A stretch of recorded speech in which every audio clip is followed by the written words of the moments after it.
Muslims around the world are celebrating Eid ul-Fitr with all the religious freedom.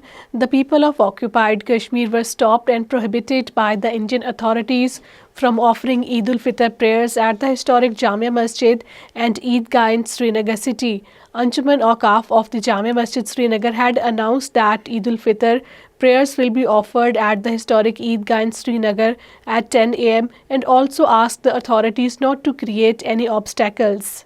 All parties Hurriyat Conference has praised the resilience, patience, stand and determination of the Kashmiri people of the occupied Kashmir and asserted that their sacrifices for the just freedom would not go in vain. The jailed APHC chairman Musarrat Alam Butt and senior Hurriyat leader Shabir Ahmed Shah in their Eid messages from the New Delhi Istihar jail have reaffirmed the commitment of the Kashmiri people as well as the Hurriyat leadership to continue to pursue the legitimate aspirations for the freedom. All parties Hurriyat Conference senior leader Mirwais Umar Farooq has strongly condemned the authorities' decision to once again deny the Muslims of Kashmir their right to offer Eid ul-Fitr prayers at the Eidgah and the Jamia Masjid in Srinagar, which have been closed down and detained at his home.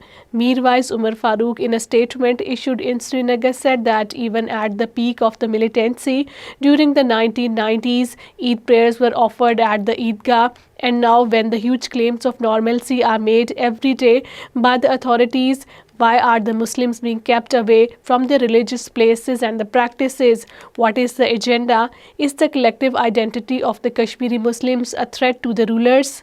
New Delhi regime led by the Lieutenant Governor Manoj Sinha has seized the property of a Kashmiri youth in the Poonch district. The property of the land owned by the Manzoor Ahmed was attached in the Gagrian Mandi area of the district.